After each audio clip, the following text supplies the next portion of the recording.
and it's me Aina.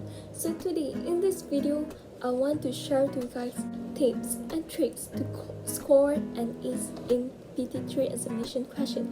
So in this video I will cover radioactive calculation topic. So it's basically about the spiral hayat. So if you find this video is really helpful for you, don't forget to subscribe, like and share this video to all your friends.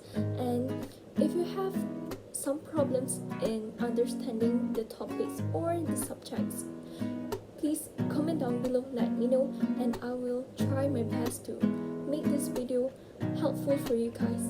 Thanks for watching. Please watch until the end, and thank you. Good luck.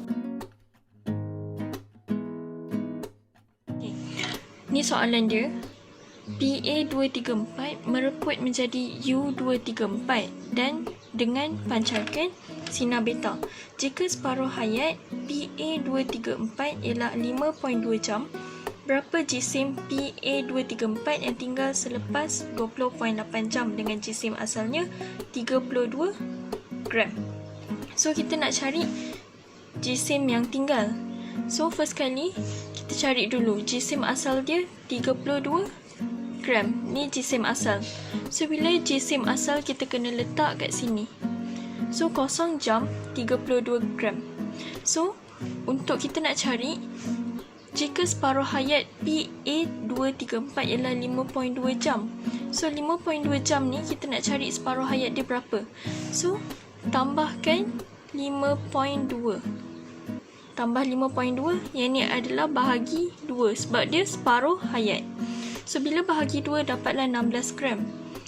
So untuk cari pula 10.4 jam, kita kena tambah 5.2 tambah 5.2 dapatlah 10.4 jam. Bila bahagi 2 dapatlah 8 gram. So bila yang ni pula tambah 5.2 bahagi 2 jadilah 4 gram. So, untuk yang ni pula adalah yang akhir yang kita kena cari. Bila 20.8 jam, yang ni 4 gram, bahagikan dengan 2, dapatlah 2 gram. So, dapatlah jisim PA234 yang tinggal selepas 20.8 jam ialah 2 gram. So, tak susah pun.